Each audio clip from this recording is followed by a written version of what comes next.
प्यारे बच्चों, आज हम सॉल्व करेंगे 11वीं वार्षिक परीक्षा 2024-25 का। इसके प्रश्न जो हैं 1 से 5 तक वस्तुनिष्ठ प्रश्न हैं। प्रत्येक प्रश्न पर 1 अंक निश्चित है और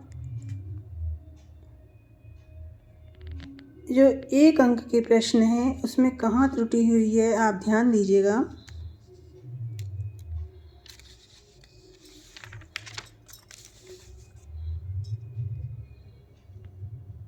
मीरा जीवन के अंतिम दिनों में चली गई द्वारका। निम्नलिखित कृतियों में खंड काव्य है पंचवटी। मेरी कहानी आत्मकथा जवाहरलाल नेहरू ने लिखी है। अर्थ के आधार पर वाक्य के प्रकार 8 हैं। बिहू लोक नृत्य है असम का। नाटक की कथा का विकास होता है एक रेखीय।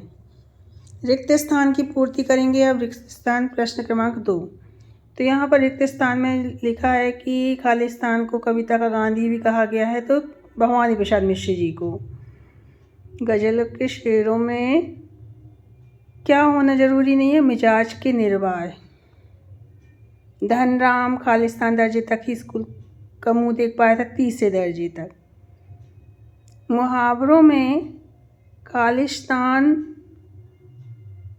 शब्द शक्ति पाई जाती है लक्षणा।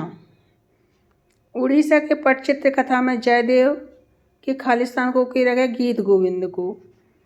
खालिस्तान नितांत व्यक्तिगत रचना है, वो है डायरी।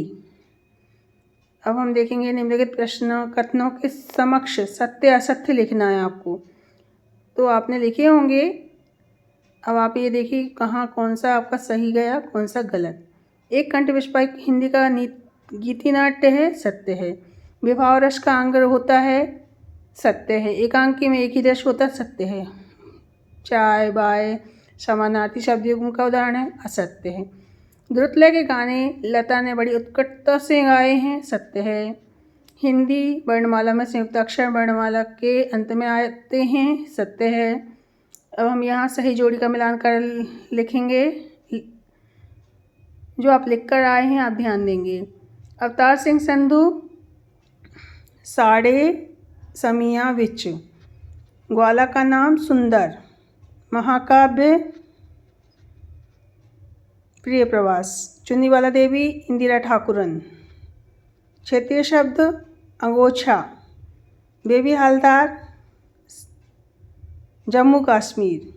कार्यालय पत्र होता है मुख्य टिप्पण।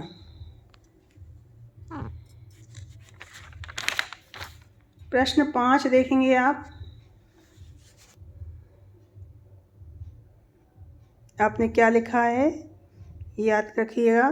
कन्नड़ भाषा के शब्द अक का हिंदी अर्थ लिखिए बहन। हिंदी काव्य में बिंबों के प्रकारों की संख्या 4 होती है। किस काल को नवजागरण के नाम से भी जाना जाता है, भारतेंदु आधुनिक काल। भारत माता की जय का क्या अर्थ है, हर भारतीय की जय। व्यक्ति के लिए वाणी संयम सरल नहीं है, वाक्य को बिना अर्थ बदले साधारण वाक्य में लिखना है, परिवर्तित कर लिखना है। व्यक्ति के लिए वाणी का संयम कठिन है। राजस्थान में चेलवांजी किसे कहा जाता है, कुएं की खुदाई करने वाले व्यक्ति को चेलवांजी कहा जाता है। संचार का अर्थ लिखिए। संचार का अर्थ है एक स्थान से दूसरे स्थान तक अपने विचार को पहुंचाना, या एक व्यक्ति से दूसरे व्यक्ति तक अपने विचार को पहुंचाना। इसमें हम स्वयं भी आ सकते हैं। प्रयोगवाद के जनक का नाम लिखते हुए प्रयोगवाद की 2 विशेषताएं लिखिए। ये सब छोटे छोटे प्रश्न जो कि आपसे बन गए होंगे अथवा के भी बने होंगे। ठीक है, नमस्कार।